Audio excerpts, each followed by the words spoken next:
പരിശുദ്ധ പരമദിവ്യകാരുണ്യത്തിന് നേരവും ആരാധനയും സ്തുതിയും പുകഴ്ചയും ഉണ്ടായിരിക്കട്ടെ.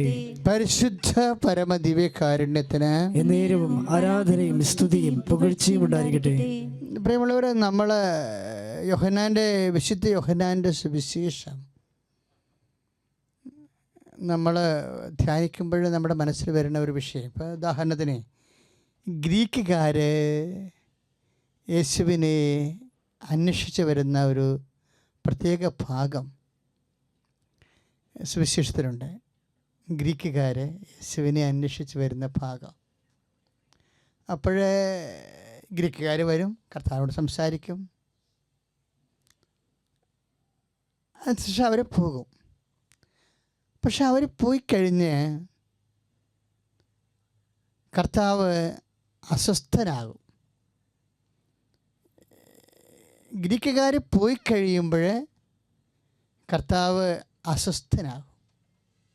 അതാണ് ഞാൻ പറഞ്ഞ ഡിസ്ചാർജ് ചെയ്യണമെന്ന് പറഞ്ഞില്ലേ, ശക്തി പോകും. അതെന്താണെന്ന് വെച്ച് കഴിഞ്ഞാൽ, ഇപ്പം ഗ്രീക്കുകാർ പോയി കഴിയുമ്പോൾ, ഗ്രീക്കുകാരെന്ന് പറഞ്ഞാൽ ആരാണെന്ന് അറിയാമല്ലോ, യഹൂദന്മാരല്ലാത്ത അക്കാലങ്ങളിലുള്ള ഒരു വിജ്ഞാന സമ്പന്നമായ സാംസ്കാരികമായ ഒരു സമൂഹത്തിൻ്റെ പ്രതിനിധികളാണവരെ. അവരും യേശുവിനെ അന്വേഷിച്ച് വരിക. പക്ഷെ അവർ പോയി കഴിയുമ്പോൾ പരിശുദ്ധാത്മാവിലെ ഈശോ അവരുടെ വരവും പോക്കും ഒക്കെ വിവേചിച്ച് കഴിയുമ്പോൾ മറ്റു ജനപദങ്ങളെ കർത്താവിനെ അന്വേഷിച്ച് വരികയല്ലേ. അപ്പോൾ ഈശോയുടെ മനസ്സിലെ പരിശുദ്ധാത്മ നൽകിയത് see Jesus not only for Jews but for the whole world. അതായത് നീ വന്നിരിക്കുന്നത് ലോകത്തിലുള്ള എല്ലാ മനുഷ്യരുടെയും രക്ഷയ്ക്ക് വേണ്ടിയാണ്. എന്ന് വെച്ചാൽ ലോകത്തിലുള്ള എല്ലാ മനുഷ്യരുടെയും പാപങ്ങൾക്ക് പരിഹാരം ചെയ്യാനാണ്. പാപപരിഹാരത്തിൻ്റെ രീതി ശാസ്ത്രങ്ങളിൽ ഈശോ ഒരു ഗോതമ്പ് മണിയായി നിലത്ത് വീഴുന്നുണ്ട്, അഴിഞ്ഞു മാറുന്നുണ്ട്. അപ്പോൾ കുരിശിൽ സംഭവിക്കാൻ പോകുന്ന പരിഹാര പ്രക്രിയയെക്കുറിച്ചുള്ള ബോധം കിട്ടിയതോടുകൂടി ഈശോ തളർന്നു പോയി. കുരിശ് എപ്പോഴും മനുഷ്യനെ തളർത്തും. അതുകൊണ്ടാണ് 12:27 യോഹന്നാൻ്റെ സുവിശേഷം 12:27 ഈശോ പറയും, എൻ്റെ ആത്മാവ് അസ്വസ്ഥമായിരിക്കുന്നു,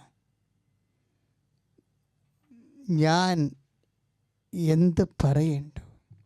അപ്പോൾ നമുക്ക് ചില സമയത്ത് വാക്ക് കിട്ടത്തില്ലല്ലോ, ഇല്ലേ? എന്ത് പറ്റി എന്ന് പറയുമ്പോൾ നമ്മളിങ്ങനെ ഇപ്പോൾ ചില ആൾക്കാർ തലപ്പോച്ചിൽ വന്ന് വീഴുമ്പോൾ ആൾക്കാരോട് എന്നാ പറ്റി എന്ന് ചോദിക്കുമ്പോൾ ഇങ്ങനെ കാണിക്കുവർ, മിണ്ടാൻ പറ്റണില്ല അവർക്ക്. അങ്ങനെ പെട്ടെന്ന് ഈശോയ്ക്ക് നമ്മളെ ഈശോയുടെ മാനസിക പീഡനങ്ങളെയൊക്കെ ധ്യാനിക്കണം കേട്ടോ. അപ്പോഴേ പരിശുദ്ധാത്മാവിൽ നമുക്ക് സ്നേഹം, കർത്താവിനോട് അഭിഷേകം ഉണ്ടാകത്തുള്ളൂ. അപ്പോൾ എന്നാ പറ്റി എന്ന് അപ്പോസ്തലന്മാർ ചോദിക്കുന്നൊരവസ്ഥയാണ്. അതായത് ഞാൻ എന്ത് പറയണ്ടോ, അതാണ് പറയുന്നത്. എൻ്റെ ആത്മാവ് മരണകരമായ പീഡ അനുഭവിക്കുന്നു, ഞാൻ എന്ത് പറയണ്ടോ. അപ്പോൾ പ്രാർത്ഥിക്കാൻ എനിക്കൊരു വാക്കുതാ അപ്പാ എന്നാണ് നിലവിളിച്ച് പറയണത്. ഞാൻ എന്ത് പറയണ്ടു. ഇപ്പം നമുക്ക് വിഷമം വരുമ്പോൾ പ്രാർത്ഥിക്കാൻ വാക്ക് കിട്ടത്തില്ലല്ലോ. അപ്പം നമ്മൾ മാത്രമല്ല, വിഷമം വരുമ്പോഴും രോഗം വരുമ്പോഴും പ്രാർത്ഥിക്കാൻ വാക്ക് കിട്ടാത്തത് ഈ മാനുഷിക അവസ്ഥയാണത്. മാനുഷിക അവസ്ഥയില്ലേ, അതിൻ്റെ ഒരു അവസ്ഥയാണ്. അതായത് ഡിസ്ചാർജ് ആകുമ്പോൾ, ശക്തി പോയി കഴിയുമ്പോൾ നമുക്ക് പ്രാർത്ഥിക്കാൻ പോലും വാക്ക് കിട്ടത്തില്ല. പക്ഷേ ഈശോനെ പരിശുദ്ധാത്മാവ് സഹായിച്ചു. അതാണ് ഈശോ പറയവേ, പരിശുദ്ധാത്മാവ് സഹായകനെന്ന് പറയണത് അതാണ്. അപ്പോൾ ഈശോയോട് പറഞ്ഞു, അപ്പായുടെ നാമത്തെ മഹത്വപ്പെടുത്താൻ വേണ്ടി പ്രാർത്ഥിക്കാൻ പറഞ്ഞു. അയ്യോ, എന്നാ രസമാണ് അത് കേൾക്കാൻ. അതായത് എന്താ പറയണത്, അതായത് അപ്പാ എന്ന് വിളിക്കൂ, അപ്പാ അങ്ങയുടെ നാമത്തെ മഹത്വപ്പെടുത്തണമേ. അത് വായിക്കുമ്പോൾ നമുക്ക് കണ്ണു നിറയും. അത് അത്രയ്ക്ക് ഹൃദ്യമായിട്ടാണ് പറയണത്, വാക്ക് കിട്ടണില്ലേ. ഈശോ ഈ ലോകത്ത് നമ്മുടെ കൂടെ കഴിഞ്ഞ കാലങ്ങളിൽ അനുഭവിച്ച മാനസിക സംഘർഷങ്ങളില്ലേ, അതൊക്കെ ആരാധന വിഷയമാണ്. ഒന്ന് പ്രാർത്ഥിച്ച മക്കളെ, കർത്താവേ, കർത്താവേ, അങ്ങ് ഞങ്ങളുടെ കൂടെ കഴിഞ്ഞ കാലങ്ങളിലെ ഞങ്ങളുടെ കൂടെ കഴിഞ്ഞ ഞങ്ങളുടെ സ്നേഹത്തെ പ്രതി ഞങ്ങളുടെ സ്നേഹത്തെ നീ പ്രതി അനുഭവിച്ചു കൂട്ടിയ മാനസിക സംഘർഷങ്ങളെ ഞങ്ങൾ ആരാധിക്കുന്നു, മഹത്വപ്പെടുത്തുന്നു. സ്തുതിക്കട്ടെ. Hallelujah, hallelujah, hallelujah, hallelujah. യേശുവേ നന്ദി. Hallelujah, hallelujah, hallelujah, hallelujah, hallelujah, hallelujah. യേശുവേ നന്ദി. Hallelujah, hallelujah, hallelujah. യേശുവേ സ്തുതി. ഹല്ലേലൂയ, യേശുവേ സ്തുതി, സ്തുതി, സ്തുതി. ഹല്ലേലൂയ. ആരാധന, ആരാധന, ആരാധന, ആരാധന, ആരാധന,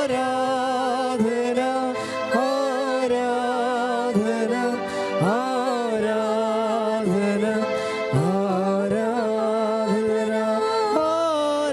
ആരാധന, ആരാധന, ആരാധന, ആരാധന,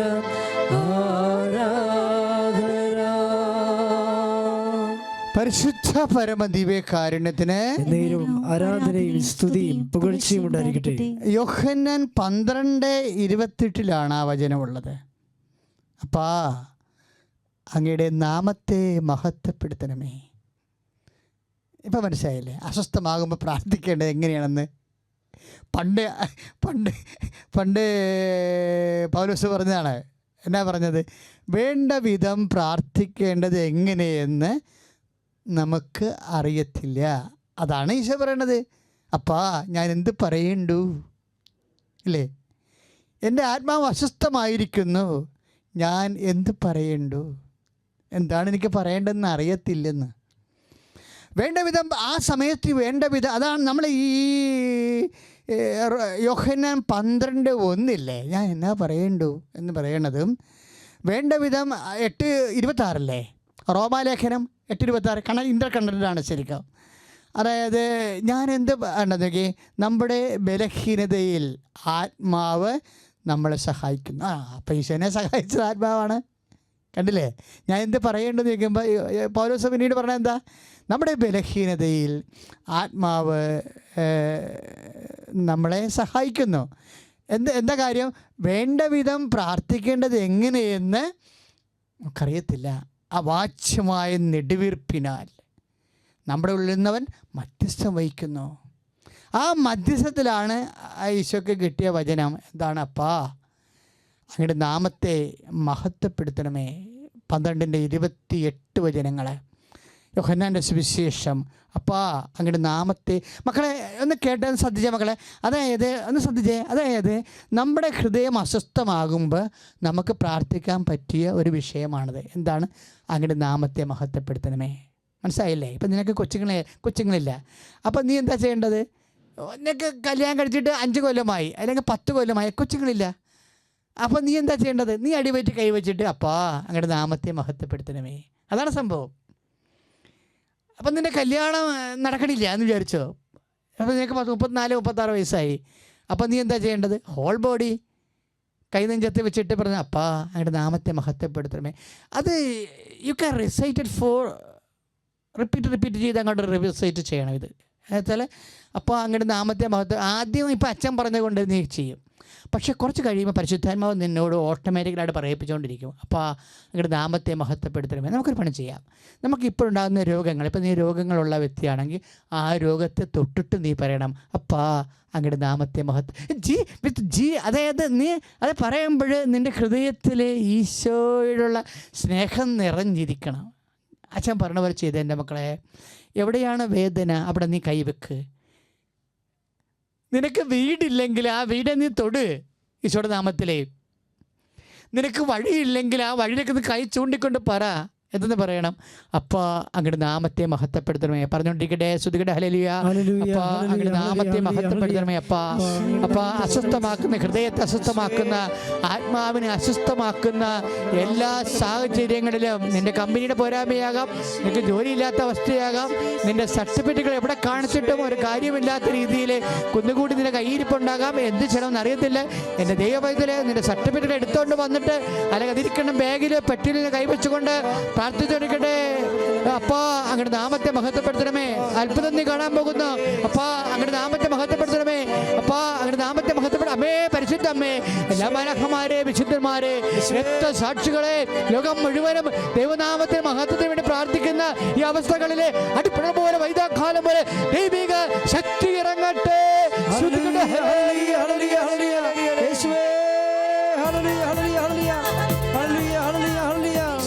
ദൈവ തിരുനാമത്തിൻ്റെ മഹത്വം ഉണ്ടായിരിക്കട്ടെ. എൻ്റെ പേര് ജോസ്ന, ഇതെൻ്റെ ഹസ്ബൻഡ് പ്രിൻസ്, ഇത് ഞങ്ങളുടെ 2 മക്കളാണ്, എഫ്രൈം ആൻഡ് എഫ്രോൺ. ഞങ്ങൾ വരുന്നത് ഖത്തറിൽ നിന്നാണ്. ഞാനിവിടെ സാക്ഷ്യം പറയാനുള്ള കാരണം എന്ന് വെച്ചാൽ എൻ്റെ മക്കളെക്കുറിച്ച് തന്നെയാണ് സാക്ഷ്യം പറയാനുള്ള കാരണം. ഞാൻ കൃപാസനത്തെക്കുറിച്ച് പലപ്പോഴും കേട്ടിട്ടുണ്ടെങ്കിലും അപ്പോഴൊക്കെ എനിക്ക് ഭയങ്കര പുച്ഛമായിരുന്നു. കൃപാസനം അതെന്തിനാ അങ്ങനെ ഒരു സ്ഥലം, അതിൻ്റെ ആവശ്യമൊന്നുമില്ല എന്നുള്ളൊരു ചിന്തയായിരുന്നു എനിക്ക്. പലപ്പോഴും പത്രം കിട്ടുമ്പോഴും ഞാനത് വായിക്കുക പോലും ചെയ്യില്ല, പുച്ഛിച്ച് ഞാൻ കളയുമായിരുന്നു. അങ്ങനെ പലപ്പോഴും എനിക്ക് എപ്പോഴൊക്കെയോ എൻ്റെ വാട്സപ്പിലൂടെയും യൂട്യൂബിലൊക്കെ ഞാൻ ഈ കൃപാസനത്തിലെ സാക്ഷ്യങ്ങളൊക്കെ കേൾക്കാൻ തുടങ്ങി. എന്നിട്ട് ഞാൻ വിശ്വസിക്കുന്നില്ല. അപ്പം ഞാൻ പറഞ്ഞു, ദൈവമേ, കൃപാസനം സത്യമാണെങ്കിൽ, ഞാനൊരു ഓർത്തഡോക്സ് വിശ്വാസിയാണ്. ഞാൻ അന്ന് കുർബാനയ്ക്ക് ചെന്നപ്പോൾ ഞാൻ പറഞ്ഞു, കൃപാസനം സത്യമാണെങ്കിൽ ഇന്ന് ഞാൻ കുർബാന കഴിഞ്ഞ് പോകുമ്പോൾ ഒരാൾ എന്നോട് പറയണം കൃപാസനത്തെക്കുറിച്ച്, എങ്കിൽ ഞാൻ അവിടെ ചെന്ന് ഉടമ്പടി എടുക്കുമെന്ന് പറഞ്ഞു. അതെനിക്ക് വളരെ ഒരു അത്ഭുതമായി തോന്നി. കാരണം ഞാനത് പറഞ്ഞു പ്രാർത്ഥിച്ചുകൊണ്ടിരിക്കുന്നതിൻ്റെ ഇടയ്ക്ക് മദ്ബഹയിൽ നിന്ന് ശുശ്രൂഷക്കാരൻ ഇങ്ങനെ വായിക്കുകയാണ് ബൈബിള്. നീ കൃപാസനത്തിൽ ചെന്ന് നിൻ്റെ ഉടമ്പടികൾ എടുക്കുക, നീ കൃപാസനത്തിൽ നിൻ്റെ നേർച്ചകളെ കഴിക്കുക. അതെനിക്ക് ഭയങ്കരമായിട്ട് ഷോക്കായിപ്പോയി. ഞാൻ അത്രയും കാലം വരണ്ട എന്ന് വിചാരിച്ചു. പക്ഷെ അന്ന് ഞാൻ തന്നെ എൻ്റെ ഹസ്ബൻഡിനോട് ചോദിച്ചപ്പോൾ പറഞ്ഞു, നീ പൊക്കോ എന്ന് പറഞ്ഞു. ഞാൻ എൻ്റെ ഫാമിലി പറയുമ്പോൾ എനിക്ക് നല്ല പേടിയുണ്ടായിരുന്നു. കാരണം അവർക്കൊന്നും അത് അത്രമാത്രം അക്സെപ്റ്റബിൾ ആയിരുന്നില്ല. പക്ഷെ അവരെല്ലാവരും എന്നോട് പറഞ്ഞു, നീ പൊക്കോ, ഇന്ന് തന്നെ പൊക്കോ. അന്ന് രാത്രി തന്നെ ഞാൻ ബസ്സിന് ഇവിടെ വന്ന് എൻ്റെ ആങ്ങളയുടെ കൂടെ വന്നു. ഉടമ്പടി എടുക്കുന്നില്ലെന്ന് പറഞ്ഞ് അവനും ഉടമ്പടി എടുത്തു. അന്ന് മുതൽ ഞങ്ങൾ 2 പേരും കൃപാസനത്തെക്കുറിച്ച് എല്ലാവരോടും പറയാൻ തുടങ്ങി, പ്രാർത്ഥിക്കാൻ തുടങ്ങി.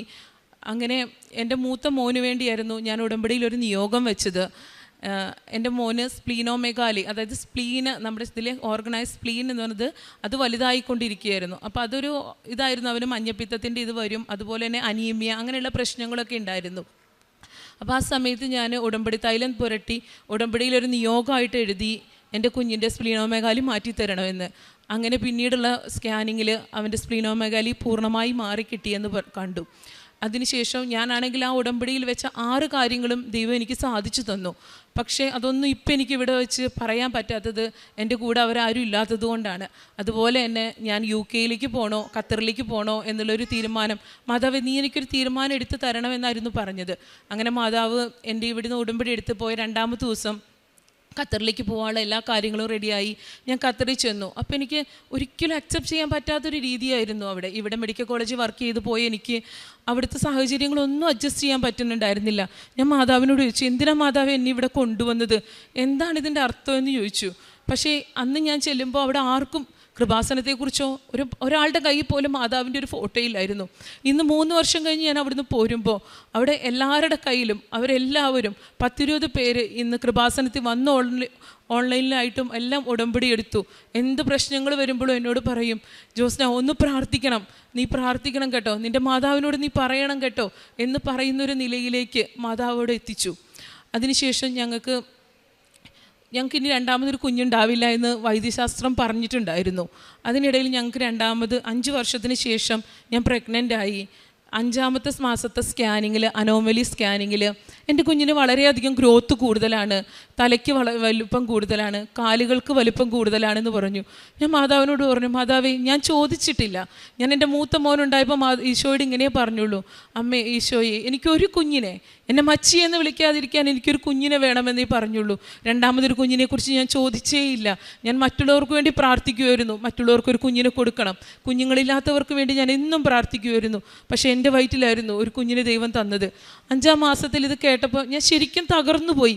എന്താണ് എൻ്റെ ജീവിതത്തിൽ സംഭവിക്കണം, എൻ്റെ കുഞ്ഞിന് എന്ത് പറ്റി? അപ്പോഴും ഞാൻ ഉറക്കെ പറഞ്ഞു, എൻ്റെ ദൈവം എങ്ങനെ തന്നാലും ഞാൻ അവനെ സ്വീകരിക്കും, അവനെന്ത് കുഴപ്പം വന്നാലും അതൊന്നും എനിക്ക് കുഴപ്പമില്ല. ഞങ്ങൾ കുടുംബത്തോടെ പ്രാർത്ഥിച്ചു, എൻ്റെ പാരൻസ് പ്രാർത്ഥിച്ചു, കുടുംബത്തിലെല്ലാവരും ഞങ്ങൾക്ക് വേണ്ടി പ്രാർത്ഥിക്കാൻ തുടങ്ങി. അങ്ങനെ 6ാം മാസത്തിൽ 6 മാസം കഴിഞ്ഞു. 7 മാസം തുടങ്ങുന്നതിന് മുമ്പ് എനിക്കൊരു ബ്ലീഡിങ് ഉണ്ടായി. അവിടെ എത്ര ഞാൻ ഹോസ്പിറ്റലിൽ പോയിട്ടും ആരും എൻ്റെ അസുഖങ്ങൾ കേൾക്കാനോ ആരും എന്നെ മൈൻഡ് ചെയ്യുന്ന പോലും ഉണ്ടായിരുന്നില്ല. ബ്ലീഡിങ് അത് നോർമലാണെന്ന് പറഞ്ഞുകൊണ്ടിരുന്നു. വേദനകൾ വരുമ്പോൾ ആരും എന്നെ മൈൻഡ് ചെയ്യുന്നേയില്ല. കാരണം നമുക്ക് ഇവിടുത്തെ പോലെ ഒരു ഹോസ്പിറ്റലിൽ പോകാനോ കാര്യങ്ങളോ ഒന്നും ചെയ്യാനോ അവിടെ പറ്റുകയില്ല. അങ്ങനെ ഞാൻ 6-ാം മാസത്തിൽ ഞാൻ അവിടെ ഡോക്ടറെ അടുത്ത് ചോദിച്ചു, ഡോക്ടർ എനിക്ക് എന്താണെന്നൊന്ന് പറഞ്ഞു തരുമോ? അവർ പറഞ്ഞു, നിനക്കൊരു കുഴപ്പമില്ല, നിനക്ക് വീട്ടിൽ പോവാം, 2 ദിവസം സിക്ക് ലീവ് തന്ന് നിന്നെ വീട്ടിൽ വിടാമെന്ന് പറഞ്ഞു. ഞാൻ അവിടെ കിടന്ന് കൊന്ത ചൊല്ലി കാശുരൂപ മുറുക്കി പിടിച്ച് ഞാൻ മാതാവിനോട് പറഞ്ഞു, മാതാവേ എൻ്റെ ഈ ബ്ലീഡിങ്ങിന് കാരണം എന്താണ്, അതെനിക്ക് കാണിച്ചു തന്നേ പറ്റൂ. തിരിച്ചു വന്ന ആ ഡോക്ടർ ദൈവദൂതനെ പോലെ ആ ഡോക്ടർ എന്നോട് പറയുകയാണ്, ജോസ്ന നമുക്കൊരു സ്കാൻ ചെയ്ത് നോക്കാം. അതുവരെ എന്നെ അതിലെ അങ്ങോട്ടും ഇങ്ങോട്ടും ഒക്കെ ഓടിച്ച ഡോക്ടർ ആ സ്കാനിങ് റൂമിൽ നിന്ന് എന്നോട് പറഞ്ഞു, ഇനി നീ അനങ്ങരുത്, നിൻ്റെ യൂട്രസ് മൊത്തമായി തുറന്നിരിക്കുകയാണ്, ബ്ലീഡിങ് വന്നുകൊണ്ടിരിക്കുന്നു, നിനക്ക് കുഞ്ഞ് കിട്ടുമോ ഇല്ലയോ എന്നുള്ള കാര്യത്തിൽ ഒരു ഉറപ്പുമില്ല. ഫുൾ ബെഡ് റെസ്റ്റായി എന്നെ റൂമിലേക്ക് ഷിഫ്റ്റ് ചെയ്തു. അവിടെ നിന്നാണെങ്കിൽ അവർ അനങ്ങാനോ ഒന്നിനും ഒരു സമ്മതിക്കാത്ത രീതിയിൽ അവരെന്നെ അവിടെ കിടത്തി. പിറ്റേ ദിവസം തന്നെ എനിക്ക് വേദന വന്നു. ഞാൻ അവരോട് പറയുന്നുണ്ട്, എനിക്ക് വേദനയുണ്ട്, ഞാൻ ഡെലിവറി ആവും. അവർ പറഞ്ഞു, ഇല്ല, നിനക്ക് വേദന ഒരിക്കലും ഒരു വേദനയല്ല, ഇത് പ്രസവ വേദനയായിട്ട് കണക്ക് കൂട്ടാൻ പറ്റില്ല. അങ്ങനെ പെട്ടെന്ന് തന്നെ പ്ലാസൻ്റെ പോയി, ഞാൻ പെട്ടെന്ന് ഡെലിവറിയിലേക്ക് പോയി. അങ്ങനെ എനിക്ക് സിസേറിയനിലൂടെ എൻ്റെ കുഞ്ഞിനെ പുറത്തെടുത്തു. അന്ന് 5-ാം മാസത്തെ സ്കാനിങ്ങിൽ ഞാൻ ഈശോയോട് ചോദിച്ചു, എന്തിനാണ് എൻ്റെ കുഞ്ഞിന് ഇത്രയും ഗ്രോത്ത് കൂടുതൽ, എന്താണ് കർത്താവേ, എന്താ പറ്റി എൻ്റെ കുഞ്ഞിന്? എന്തായാലും ഞാൻ സ്വീകരിക്കാമെന്ന് പറഞ്ഞതാണല്ലോ. ആ കുഞ്ഞിനെ എൻ്റെ കയ്യിൽ തന്നത് 6-ാം മാസത്തെ സിസേറിയനിലൂടെ പുറത്തെടുത്തപ്പോൾ എൻ്റെ കുഞ്ഞിന് 1 കിലോയും 250 ഗ്രാമും തൂക്കം ഉണ്ടായിരുന്നു. അതൊരു അത്ഭുതമായിരുന്നു. അവിടെ എല്ലാവരും എന്നോട് പറഞ്ഞു, ഒരിക്കലും 6-ാം മാസത്തിലൊരു കുഞ്ഞിന് 1 കിലോയിൽ കൂടുതൽ തൂക്കം വരില്ല. അങ്ങനെ അവനെ അവിടെ കിടത്തി. ഓരോ ദിവസം ചെല്ലുമ്പോഴും കുഞ്ഞിനെ അവിടെ കിടത്തി എന്നെ ഡിസ്ചാർജാക്കി വീട്ടിൽ വിട്ടു. സഹിക്കാവുന്നതിനപ്പുറമായിരുന്നു ഒരു അമ്മ എന്ന നിലയിൽ എനിക്ക് ആ സാഹചര്യങ്ങൾ. പക്ഷേ എൻ്റെ ഈശോ എന്നെ മുറുകെ പിടിച്ചു, എൻ്റെ കൂടെ നിൽക്കുന്നുണ്ടായിരുന്നു. എൻ്റെ മാതാവ് എന്നെ സംരക്ഷിച്ചുകൊണ്ടേയിരുന്നു.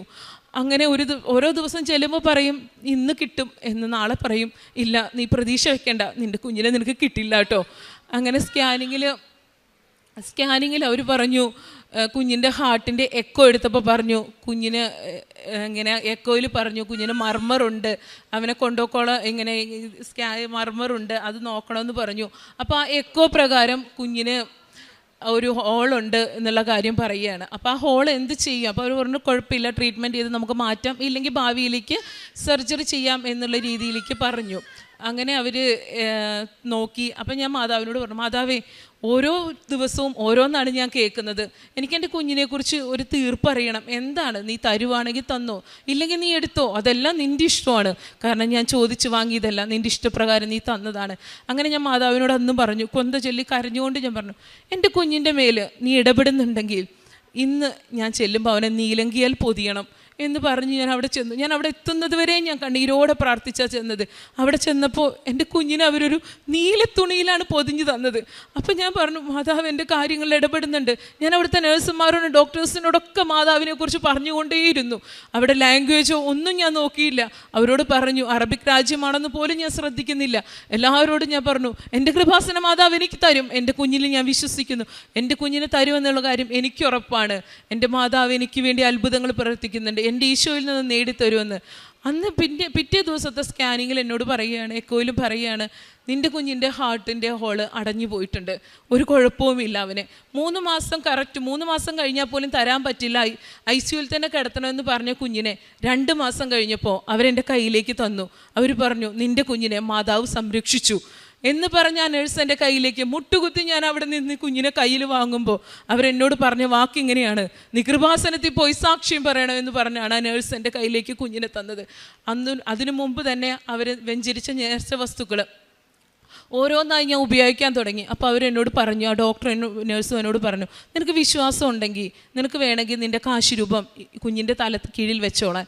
അന്ന് മുതൽ ഞാൻ ആ കാശുരൂപം വെച്ചു, ഉപ്പ് വെച്ചു, വെഞ്ചരിച്ച തൈലം കൊണ്ട് ഞാൻ ഇന്നും എൻ്റെ കുഞ്ഞിൻ്റെ തലയിൽ നെറ്റിയിലും കുരിശു വരയ്ക്കാൻ തുടങ്ങി. അതിനുശേഷം എൻ്റെ കുഞ്ഞിന് മാറ്റങ്ങളായിരുന്നു. ഒരിക്കലും കിട്ടില്ല എന്ന് പറഞ്ഞ കുഞ്ഞിൽ അവിടെ മാറ്റങ്ങൾ കാണാൻ തുടങ്ങി. തൈലം ഞാൻ എന്നും തേച്ചു. ബ്രസ്റ്റ് ഫീഡിങ്ങിന് ഞാൻ പമ്പ് ചെയ്ത് പാല് കൊണ്ട് കൊടുക്കുമായിരുന്നു. ആ പാലിൽ എനിക്കറിയാം, ഒരു നേഴ്സ് എന്ന നിലയിൽ എനിക്കറിയാം, ഒരിക്കലും എൻ്റെ കുഞ്ഞിന് ഉപ്പ് കൊടുക്കാൻ പാടില്ല. ആ സമയത്ത് അവൻ്റെ കിഡ്നിക്കിട്ട് പ്രവർത്തനങ്ങളായിട്ടില്ല. പക്ഷെ അവിടെ ഞാൻ നേഴ്സായിരുന്നില്ല, ഞാനൊരു അമ്മ. എൻ്റെ ഈശോയിലൂടെ എനിക്ക് മാതാവ് അത്ഭുതങ്ങൾ പ്രവർത്തിക്കുന്നുള്ള വിശ്വാസം എനിക്കുണ്ടായിരുന്നു.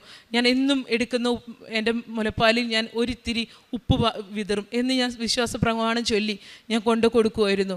അങ്ങനെ ഞങ്ങളുടെ കുഞ്ഞിനെ പൂർണ്ണ ആരോഗ്യത്തോടു കൂടെ ദൈവം തന്നു. ഇന്ന് അവൻ്റെ എല്ലാ റിപ്പോർട്ടുകളും നോർമലാണ്. അവൻ്റെ കണ്ണ്, ചെവി, എല്ലാ കാര്യങ്ങളും നോർമലാണ്. ഇന്ന് അവന് 11 മാസമായി. പൂർണ്ണമായിട്ടും പൂർണ്ണ വളർച്ചയുള്ളൊരു കുഞ്ഞിനെ പോലെ തന്നെ എത്തി. അവന് പൂർണ്ണമായിട്ടും 11 മാസത്തെ കാര്യങ്ങളൊന്നും ചെയ്യാൻ പറ്റിയില്ലെങ്കിലും 8 മാസമായി കുഞ്ഞ് ചെയ്യുന്ന എല്ലാ കാര്യങ്ങളും പിടിച്ചു നിൽക്കും. അങ്ങനെ എല്ലാ കാര്യങ്ങളും ചെയ്യാൻ എൻ്റെ മാതാവും ഈശോയും കൃപ തന്നു. പിന്നെ എൻ്റെ ജീവിതത്തിൽ ഞങ്ങൾക്ക് ആ ഒരു സമയത്ത് ഞങ്ങൾ കുഞ്ഞിന് പാല് കൊണ്ട് പോകുമ്പോഴായിരുന്നു ഒരു ആക്സിഡൻറ്റ് സംഭവിച്ചു. ബാക്കിൽ നിന്നൊരു വണ്ടി ഇടിച്ചു. അന്ന് ആ വണ്ടി ഇടിച്ച് കണ്ടവരെല്ലാവരും വിചാരിച്ചു ഞങ്ങൾ രണ്ടുപേർക്കും എന്തൊക്കെയോ പറ്റി. ഞങ്ങൾ ഒരിക്കലും കിട്ടുമെന്ന് പ്രതീക്ഷിക്കാതെയാണ് ആ വണ്ടിയിൽ നിന്ന് ആൾക്കാർ വന്ന് നോക്കിയപ്പോൾ എനിക്കും എൻ്റെ ഹസ്ബൻഡിനും ഒരു പോറൽ പോലും ഇല്ലായിരുന്നു. ഞാൻ സിസേറിയൻ കഴിഞ്ഞ് അവിടെ സീറ്റ് ബെൽറ്റ് ഇട്ടതിൻ്റെ അവിടെ ചെറുതായിട്ടൊരു മുറി, അവിടെ ഒരു വേദന വന്നു എന്നല്ലാതെ ഒരു കുഴപ്പമില്ല. കാരണം അവിടെ എനിക്ക് മാതാവിൻ്റെ സംരക്ഷണം ഉണ്ടായിരുന്നു എന്ന് പറയാൻ കാരണം ഞാൻ ഖത്തറിൽ പോകുന്നതിന് മുമ്പ് ഇവിടെ വന്ന് ജോസഫച്ചനെ കണ്ടിരുന്നു. അപ്പോൾ അച്ഛൻ എനിക്ക് ഇവിടുന്ന് ഒരു വെഞ്ചരിച്ച കാശ് രൂപം തന്നു. അത് ഞങ്ങൾ അവിടുന്ന് പുതിയ കാറ് വാങ്ങിച്ച സമയത്ത് ആ കാറിൽ ഞങ്ങൾ ഈ വെഞ്ചരിച്ച കാശുരൂപം വെച്ചു. അതെൻ്റെ ഹസ്ബൻഡിൻ്റെ കയ്യിൽ നിന്ന് നഷ്ടപ്പെട്ടു പോയി. അപ്പോൾ എനിക്ക് ഭയങ്കര വിഷമം ഉണ്ടായിരുന്നു. അയ്യോ, ആ കാശുരൂപം പോയല്ലോ, വെഞ്ചരിച്ച് കിട്ടിയതല്ലേ. പക്ഷേ ആ ആക്സിഡൻ്റ് ആയ സമയത്ത് ഈ കാശുരൂപം കറക്റ്റ് എൻ്റെ ഹസ്ബൻഡിൻ്റെ കാലിൽ വന്ന് വീഴുവാണ്.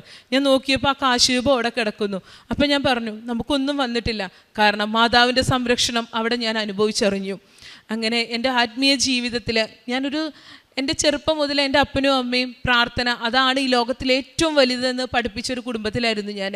രാവിലെ എണീച്ചാൽ 4 മണിക്ക് പ്രാർത്ഥിക്കണം. അങ്ങനെ ഒരു ചിട്ടയായ കുടുംബത്തിൽ പ്രാർത്ഥനയോടുകൂടി വളർന്നൊരു കുട്ടിയായിരുന്നു ഞാൻ. പക്ഷേ എൻ്റെ ജീവിതത്തിൽ പലപ്പോഴും ഞാൻ അതിൽ നിന്ന് എൻ്റേതായൊരു നിലയിലെത്തിയപ്പോൾ തെറ്റി, അതിൽ നിന്ന് മാറി, പലപ്പോഴും പ്രാർത്ഥിക്കാതെയായി, അങ്ങനൊരു ജീവിതത്തിലേക്ക് പോയി. പക്ഷേ കൃപാസനത്തിന് ഞാൻ എന്ന് വന്നോ അന്ന് മുതൽ ഞാൻ പ്രാർത്ഥിക്കാൻ തുടങ്ങി. മറ്റുള്ളവരുടെ മുമ്പിലായിരിക്കില്ല, പക്ഷേ എൻ്റെ മനസ്സിൽ ഞാൻ ഫുൾ ടൈം ജപമാല ചൊല്ലിക്കൊണ്ടിരുന്നു, പ്രാർത്ഥിച്ചുകൊണ്ടേയിരുന്നു. ഒരിക്കലും ഞാൻ പ്രാർത്ഥനയിൽ നിന്ന് അകലാതിരുന്നു. ബൈബിള് വായിക്കാൻ തുടങ്ങി. എനിക്ക് മറ്റുള്ളവരിലേക്ക് ഈശോയെ കൊടുക്കാൻ പറ്റിയതാണ് എനിക്ക് ഏറ്റവും വലിയൊരു കാര്യമായിട്ട് തോന്നിയത്. കാരണം അതുവരെ ഈശോയെക്കുറിച്ച് ആരോടും ഞാൻ പറഞ്ഞിട്ടില്ല. അതുവരെ എനിക്ക് കിട്ടിയ കാര്യങ്ങൾ ഞാൻ സാക്ഷ്യപ്പെടുത്തിയിട്ടില്ല എവിടെയും. പക്ഷേ ഇന്ന് ഞാൻ ആരെ കണ്ടാലും അവരുടെ മുമ്പിൽ എൻ്റെ ഈശോയെ മഹത്വപ്പെടുത്താൻ തുടങ്ങി, എൻ്റെ ഈശോയെക്കുറിച്ച് പറയാൻ തുടങ്ങി. ആരുടെ മുമ്പിലും എനിക്കൊരു നാണവുമില്ലാതെ ഞാൻ എൻ്റെ ഈശോയെക്കുറിച്ച്, അത് ഏത് ഖത്തറിയാണെങ്കിലും ആരാണെങ്കിലും ഫിലിപ്പീൻസ് ആണല്ലോ ആരാണെന്നൊന്നും ഞാൻ നോക്കാറില്ല, അവരോടൊക്കെ പറഞ്ഞ് എൻ്റെ ദൈവത്തെ ഞാൻ മഹത്വപ്പെടുത്തിക്കൊണ്ടേയിരുന്നു. ഇന്ന് ഞാൻ വർക്ക് ചെയ്യുന്നത് ഇപ്പോൾ ഒരു സ്കൂൾ ഹെൽത്ത് നേഴ്സായിട്ടാണ്. അവിടെയുള്ള ഫിലിപ്പീൻസോ ലബാനീസോ ഉള്ള അവരുടെ അവരെല്ലാം എന്തെങ്കിലും ഒരു പ്രതിസന്ധി വരുമ്പോൾ ഞാൻ കൊടുത്ത കാശുരൂപം മുറുകെ പിടിച്ച് പ്രാർത്ഥിക്കുന്നത് ഞാൻ കാണാറുണ്ട്. ഞാൻ പോന്നപ്പോൾ 1000 പേര് എന്നോട് പറഞ്ഞു വിട്ടു, നീ കൃപാസനത്തിൽ പോകുമ്പോൾ പറയണം, ഈശോയോട് പറയണം. അത് മറ്റ് ആൾക്കാരാണ് എന്നോട് പറയുന്നത്. അവർക്ക് ഇംഗ്ലീഷ് പത്രം കൊണ്ട് കൊടുത്തു. അങ്ങനെ ദൈവത്തെ ഞാൻ മഹത്വപ്പെടുത്തി കൊടുത്തു. അതുപോലെ തന്നെ യൂട്യൂബിൽ ഞാൻ ചാനലിൽ എല്ലാ സാക്ഷ്യങ്ങളും ഞാൻ കാണും. എന്നോട് എൻ്റെ പലരും ചോദിക്കും, നിനക്ക് എന്താ ഇത് ഇങ്ങനെ ഫുൾ ടൈം സാക്ഷ്യം കേട്ടുകൊണ്ടിരുന്നാൽ മതിയോന്ന്. പക്ഷെ അതിലെനിക്ക് കിട്ടുന്നൊരു സന്തോഷമുണ്ട്. അപ്പോൾ ആ സാക്ഷ്യങ്ങളെല്ലാം ഞാൻ കേട്ടുകൊണ്ടിരിക്കും. എന്നും ഞാൻ മാതാവിനോട് പറയുമായിരുന്നു, മാതാവേ എന്നെ ഇതുപോലെ ഒരു സാക്ഷിയാക്കി മാറ്റണേ എന്ന്. എൻ്റെ കർത്താവും എൻ്റെ ഈശോയും എനിക്ക് അതിനുള്ളൊരു മാർഗം തുറന്നു തന്നതായിരുന്നു എൻ്റെ കുഞ്ഞ്. എല്ലാവരും പലരും എന്നോട് ചോദിച്ചിരുന്നു, നീ ഇത്ര പ്രാർത്ഥിച്ചിട്ട് നീ ഇത്രയും ഇതാക്കിയിട്ട് നിൻ്റെ കുഞ്ഞെന്താ ഇങ്ങനെയായി പോയത്, നിനക്ക് എന്താ ഇങ്ങനൊരു ഡെലിവറി വന്നതെന്നൊക്കെ. പക്ഷേ ഇന്നും ഞാൻ എല്ലാവരോടും പറയുക, അങ്ങനെ ഒരു കുഞ്ഞിനെ എനിക്ക് തന്നത് ഞാൻ കൂടുതലായി ദൈവത്തിലേക്ക് അടുക്കാനായിരുന്നു. എൻ്റെ കുഞ്ഞിനെ ഞാൻ കൂടുതലായിട്ട് ദൈവത്തെ അറിയിച്ച് വളർത്താൻ എൻ്റെ ദൈവം എനിക്ക് കൃപ നൽകുമെന്ന് ഞാൻ പൂർണ്ണമായി വിശ്വസിക്കുന്നു. അതുപോലെ തന്നെ ബുദ്ധിമുട്ടുള്ളവരെ കാണും, അവർക്ക് വേണ്ട സഹായങ്ങൾ ചെയ്യും, മറ്റുള്ളവർക്ക് വേണ്ടി ഞാൻ എന്നും പ്രാർത്ഥിക്കും. അതായിരുന്നു അത്രയും കാലം ഞാൻ എൻ്റെ കാര്യങ്ങൾ കൃപാസനത്തിൽ വരുന്നത് വരെ ഞാൻ പ്രാർത്ഥിച്ചിരുന്നത് എനിക്ക് വേണ്ടി മാത്രമായിരുന്നു. പക്ഷേ അതിനുശേഷം ഞാൻ പഠിച്ചു, എനിക്ക് വേണ്ടിയല്ല പ്രാർത്ഥിക്കേണ്ടത്, എന്നേക്കാൾ കഷ്ടപ്പെടുന്ന അനേകരുണ്ട്, അവർക്ക് വേണ്ടി പ്രാർത്ഥിക്കണമെന്ന് ഞാൻ പഠിച്ചു. അന്ന് മുതൽ ഞാൻ പ്രാർത്ഥിക്കാൻ തുടങ്ങി. ഇന്നും ഞാൻ എല്ലാവർക്കും വേണ്ടി പ്രാർത്ഥിക്കുന്നു. ചെറുതും വലുതുമായിട്ട് മാതാവും ഈശോയും എനിക്ക് ഒരുപാട് അനുഗ്രഹങ്ങൾ ചെയ്തു തന്നിട്ടുണ്ട്. ഇവിടെ പറയാൻ സമയമില്ലാത്തതുകൊണ്ട് ഞാനെല്ലാം പറയുന്നില്ല. ഇത്രമാത്രം എൻ്റെ ജീവിതത്തിൽ അത്ഭുതങ്ങൾ ചൊരിഞ്ഞ, കൃപ ചൊരിഞ്ഞ, എന്നെ ദൈവികമായ രീതിയിൽ വളർത്താൻ പഠിപ്പിച്ച, എൻ്റെ മക്കളെ ആ രീതിയിലേക്ക് വളർത്താൻ ദൈവം എന്നെ സഹായിക്കുമെന്ന് ഞാൻ വിശ്വസിക്കുന്നു. അങ്ങനെ സഹായിച്ച എൻ്റെ ഈശോയ്ക്കും മാതാവിനും 1000 നന്ദി.